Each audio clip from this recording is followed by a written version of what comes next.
This is a Film Stories original podcast. We made this.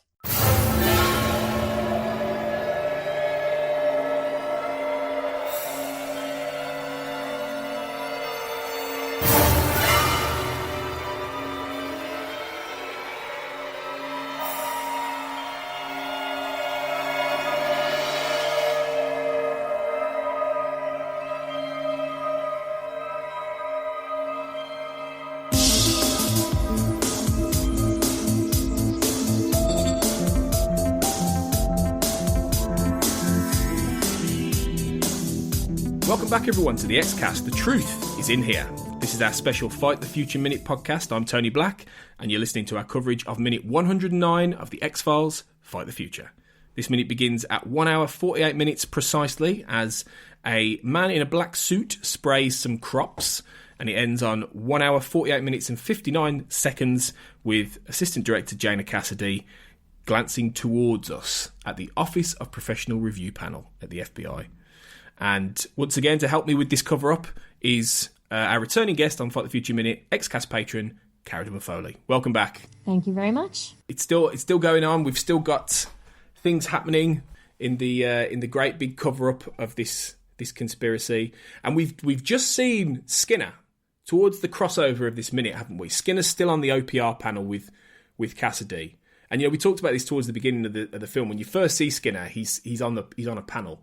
And he doesn't have a lot to do in the film, but he does help out a little bit. But he looks so awkward being part of this, doesn't he? I think. Yeah, I love the cut to Skinner just as Scully rises from her seat and starts to approach the panel, because it's so clear he has no idea what's about to happen. And you can't. I mean, he knows these agents very well. He knows Scully well. I think he identifies with Scully a lot because they both have some of that same, stoicism and a kind of quietness to them, and a sense of curiosity and wonder and disbelief at the circumstances in which they find themselves. But yeah. I really like, that she's got her game face on here, and she gets up from the table and starts walking toward them, and you can see Skinner is like, this is as close as we ever see him to freaking out, I think. And it's just he's watching her and he doesn't know what's about to happen. So I think that's a just great moment. That was a really wonderful little piece of direction. And it's we talked before on Fight the Future Minute about how Mitch Pileggi's so good at conveying a lot with his eyes and with his movements. He's a very physical actor, and he's very good at establishing that. He doesn't have to say anything, and he doesn't say anything in this scene, but it's just there, isn't it? That present sort of Skinner caught between two different loyalties, and also that slight. I always feel with these kind of scenes, and there's a lot of episodes that are like this, where I always feel like Skinner always sort of knows a little bit more than he says he does, And there's just, and not that he's necessarily like conspiring against Mulder and Scully, but there's always a little bit of knowledge that he has that, and you see it, like you're saying, that look with him and Cassidy as well, of what can't he tell them?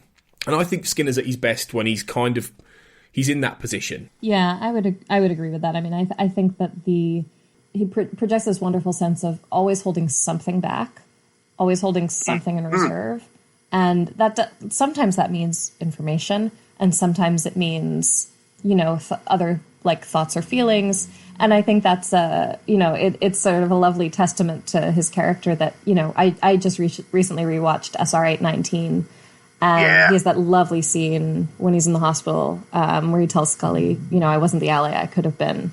I think he says, I always held back. And he just does a wonderful job in this scene of, you can see in his eyes, there's this uncertainty and this sort of hesitation, but I really enjoy his performance here, even though you're right, he doesn't get a ton to do in this movie, but what he does is fantastic. Yeah, he doesn't get a lot to do in either movie, which is a shame. Skinner has always in a way classically been underused in the X-Files. It's great that he had those episodes, like you say, like SR 819, and before that Zero Sum, which is probably my favourite Skinner episode, to be honest. And, even things like Avatar or Kitten, which aren't as good, but, they're Skinner-focused ones. There's always that feeling that Skinner you could do, I mean, if we ever do get the rebooted X-Files, I think Skinner would potentially be a series regular, and he'd be in every episode in some way, because he's an archetypal character who's really good. But then on the other hand, I like, in a way, that we don't always know what's going on with Skinner. I like that there's always this undercurrent of mystery with him, in a way. I think that's part of the strength of the character, really. But it's like, as you said, I don't think Cassidy is in on the conspiracy. I don't think there's any sort of sense that she's a conspirator. And I think, and that's partly, I think, down to Blythe Danner as a performer. I think she sort of gives that role a level of gravitas that means that you just buy her as a really good agent, a good director at what she does. Yeah, she comes across like a straight shooter in these scenes. Yeah. There isn't like a shadiness to her that we see in plenty of other, high-ranking officials, whether in the FBI or in other agencies. But she really does seem just sincerely flabbergasted and annoyed by this whole thing in a way that is totally true to life. I mean, if I imagine myself in that position, I mean, God, like people coming to you with this completely crazy, outlandish story and these, difficult to substantiate allegations and only the barest of evidence. I mean, what reaction is she supposed to have? Yeah. But true. It's a very, I like that we aren't given signals that she, is part of this cover up or something, because I think it makes the interactions with OPR feel more complex than they would be if these are the bad guys that you've been fighting against this whole time. They're not. I mean, some of them might be, some of them probably are, or are connected to this or know more than they're saying. But this is also just, it kind of goes along with that whole, the whole idea that different people have talked about this on the main Xcast before, that in real life, Mulder is a horrific employee. I mean, good God, can you imagine being his boss? And so I think Cassidy is a really lovely window into like what would it be like if you took these people out of the environment they're normally in and just put them in the real world for a second? Like, how would that be received? So I think that is a lovely aspect of, I think, mainly her performance, because, the writing could really go in any direction depending on how, like, the choices that she'd made or the direction that she'd been given or things like that. But I do really like that, it's a little, OPR sort of feels like asking Mulder and Scully to sort of justify the X-Files to real people or something, in a way that actually kind of feels a little bit akin to what they do in Requiem. Yes, I was thinking the same thing. Absolutely, yeah. Yeah, it's sort of a nice way to say, let's just step back from this whole, like, the universe that we're in for a second, which makes sense in the context of the movie, because clearly there are people in the audience, lots of people in the audience who have never seen the show before, and it's meant to appeal to, and it's meant to give them, an entry point. And so I think for them to be able both to identify with OPR and to know, these are our adversaries, it sets the audience up, like a casual audience up in a really interesting way, because they realize that their sense of reality is kind of an adversary to this story, and that if they're going to actually be along for the ride, that they'll need to kind of suspend that disbelief a little bit in the way that Cassidy seems to have trouble doing. Yeah, no, completely. I absolutely agree with that. And it feels like they're playing with the idea of bosses at the FBI who aren't compromised like Skinner is, because he is compromised in the sense that he does some really dark stuff for the conspiracy at various points, and it's a wonder he doesn't get put in jail for that, for one thing. But then also he's compromised for the fact he cares about Mulder and Scully, and he is trying to help them in his own way. So he's not a normal boss, Skinner. He's not, and that's the thing. So then you've got people like Cassidy. And then very quickly, soon after, we've got Kirsch. And Kirsch is far more of I don't care, you're here to do a job, and he's horrible for that for a while. And it takes many years to get the slightest hint of Kirsch isn't an awful, hard-ass boss. And even then they roll back on that in season 11, in the end. He pops up again, but he's back to the Kirsch model of barking, rah, rah, rah, rah. So it's interesting how they at this point, they I think they're playing with the idea that they're going to challenge Mulder and Scully more from the top down in the FBI and give them, like you say, more of that hierarchy and that internal system. And also, this is where the FBI works the best, I think. It's like, much as I love season 8, don't get me wrong, and I don't love season 9, but I love season 8. I think making the FBI the baddies, which is essentially what they do, completely sort of tipped them over into the alien baddies, is a shame. It was a shame because it sort of robbed them of that. Because ultimately the FBI is supposed to be the good guys in a way. They're supposed to be, they're just a compromised organisation. And I think doing that, I don't know, I think they work the best when they're in this sort of, they're borderline, where if they're presented with this crazy conspiracy, there are people there who are going to go, well, don't be ridiculous. We can't put this into an official report. You know, we can't. We can't. This is like science fiction. But then on the other hand, it balances with genuine conspirators who are trying to. So yeah, I think you're right. I think it's the characters like Cassidy are good at that. They're good at being that sort of rock of the real world, I suppose. But yeah, it's Scully does get a great moment here. Before that, you've got the last shot's the cover up, so you've got the crops being burnt in the Texas fields, which obviously Mulder and Scully have raced through. I love the shot of all the fields burning. I think that's a great visual. Yeah, this also feeds really well into that kind of. This all has a grand cinematic feel, on par with if you're gonna have a cover up that is proportionate to what we just saw. I think this really does a nice job of conveying the grandeur of it. I actually also think that. When we saw in the previous minute the tanker trucks getting repurposed and driven away, it makes it so beautifully kind of anonymous and weaves it back into the everyday. We pass tanker trucks like that on highways every day. Actually, it reminds one of the EBE in season 1. This sense that all of this stuff is happening just every single day underneath the surface. And on the one hand, you have this flagrant conflagration of cornfields. And you also have the subtlety of, business as usual. Tanker trucks driving around, transporting transgenic alien virus corn around. Standard. And it's like the Secret Railroad, isn't it? The whole EBE Nisei kind of Secret Railroad stuff as well. He's another example of that really crazy conspiracy stuff going on, and it could be going past your house, you know. And that's a really great point, yeah, because those tanker trucks are just going to blend in, and that's the whole thing, isn't it? Just everything just goes away or blends in, really, and that's the scary part of it. And it is a very clean cover-up by the end, isn't it? It's one of those things where... And I suppose this is partly why people might have been frustrated by this film. Because on the one hand, it gives you more information or contextualises a lot of stuff, like we'd seen with the well-manicured man literally laying it all out and saying, this is basically what it means. But then on the other hand... They don't. It's two steps forward. It's one step forward, 2 steps back again, isn't it? But that's the point. That's the point of the X-Files. Yeah, of course. I mean, if there had been these huge cinematic reveals and then Mulder and Scully had walked up to OPR with conclusive evidence of everything, and OPR had been like, "Welp, guess there are aliens." I mean, come on. Where do you go from there? You lose all of the tension if you don't. It's any good narrative, any good piece of drama involves you never get something unless you give something up.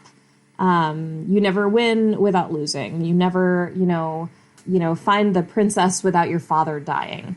And I think this is another it's just a good example of storytelling where the story has to feel balanced, and it is, because they get this internal motivation and this push to keep going, even though the X-Files have been, at the beginning have been taken away from them. They've been restored in, nominally, but all of the kind of push that they received, all of the drive that they received, they don't have anything to show for it. They have a little bit to show for it, as we see from Scully in this. But it's you mentioned about trading. In some senses, she kind of trades that evidence for the X-Files being reopened. Because yes, okay, in the beginning there is stuff that that is explored, and that she's doing some studies into some of this stuff, and she does make a discovery about the alien DNA and things. But at the same time, you never see that bee again. That bee will have gone. That bee will be spirited away and disappear. So she kind of she gives that, and then they haven't got a choice. They've got to reopen the X-Files.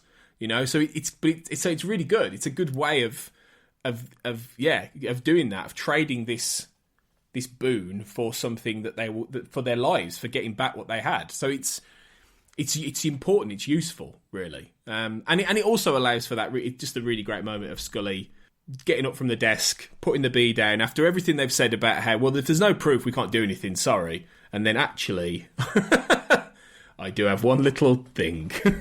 And that's also a wonderful, we talked in the previous minute about how she is so done with this. And this is a great example, because how often do people get up from the desks to approach OPR, to just walk up to the panel, let alone to walk up there with, a screw you piece of evidence in a vial, and then just walk out. She just walks out. Nobody dismisses her. Scully doesn't leave a room until she's been told her briefing is over. She leaves the room straight up. She just goes up to Cassidy, hands her this bee. She says, "I don't believe the FBI currently has an investigative unit qualified to pursue the evidence in hand." And she just turns on her heel and walks out the door. I mean, that's a Mulder move. That's not a Scully move. That's exactly what Mulder would do. He's famous for walking out of things. That absolutely 100%. I was just thinking the same. It's the effect of giving him the finger, isn't it? Basically, it's it's basically like saying, "There you go. This is it." You're right. It's a total Mulder move, and it's a great character moment for Scully. I'm done. Do what you want. This is it. This. It's great. It's really good, and then that allows for that final little shared look in which they realise they're boxed in. They haven't got a choice now. They're boxed in. They've got to reopen the X-Files. They haven't got a choice. Basically, I rewatched that, those two shots of Skinner and Cassidy looking at each other 4 times yesterday, because I was just trying to kind of parse what's happening in that interaction between them. And where I kind of landed with it, and tell me what you think of this, is that when Skinner looks at her, he's kind of challenging her. And when she looks back, there's sort of a you win, or you win this round, maybe. Yeah. I don't exactly know. I had a lot of trouble reading that, but it does sort of look to me like Skinner is saying, well, what are you going to do with this? Or what excuse do you have for keeping my unit closed now? I don't know. I feel like there's a lot of ways to read it. What did you think of that? I think that's a great point. I think it could well be that behind the scenes, Skinner has been saying, if we close the X-Files, you open things up for Mulder to, Mulder's less controllable if you close the X-Files. You could have more problems, because he would always be the arbiter, I think, between the two. He could be saying to people who are either up in the FBI or linked to the conspiracy, saying, this will cause you more problems. Keep it open. I firmly think that for years Skinner would have been partly the one going, no, I'll keep them under control. I'll make sure they don't go too far off the deep end, but don't close the X-Files. So I think at this point, maybe he's saying, well, this is what I've been saying. Just don't give them opportunities to go off and do that kind of thing. Maybe could be. So it's a great interpretation, because it is subtle, that look. It's true. There is stuff in there, but it makes you wonder if they were given any direction with that, or if Chris Carter had said to Blythe Danner, this is what she's thinking right now, or if it was interpretive. Who knows? Yeah. When we do get Chris Carter on the X-Cast, which will happen one day, I'll ask him, and he'll give you a non-answer. Yeah, he will. Yeah, he'll go, oh, well, anything's possible on the X. Yes, that's exactly.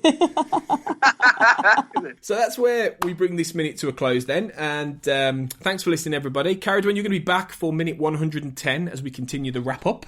And Mulder's back. Mulder's talking the cover-up through, and he's not happy. So, poor guy.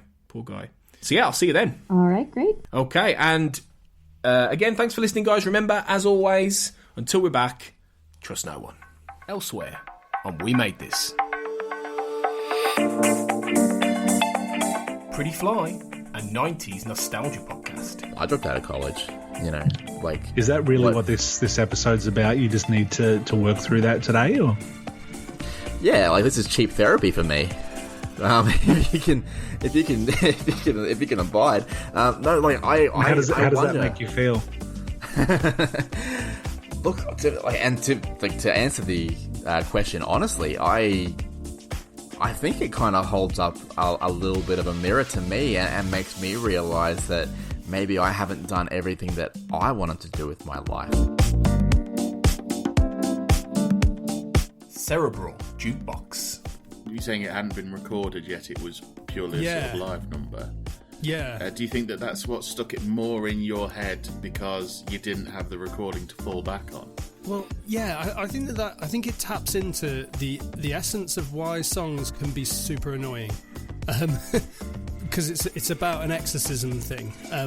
I was chatting to my wife earlier about doing this podcast, and she said that she always has a kind of she gets a flush song. Frame to frame. On the subject of Hercules, that was one of the films that I really, really had in mind watching this. This was the first time I'd watched it. And I think not just the trope of having who were effectively the muses in Hercules, but having those people that are there singing the songs and being able to sort of set the scene. That was one aspect of it. But musically, there were certain songs and riffs that sounded very similar and very similarly influenced. Well, I'd be very surprised if Mencken's work on Hercules wasn't influenced by Little Shop of Horrors. I mean, on Hercules, you've got the gospel. It's the gospel choir, isn't it? And I think there is certainly an underlying gospel influence in Little Shop of Horrors, in as much as gospel underpins a lot of soul and Motown music. Check out all of these shows and more on the We Made This podcast network.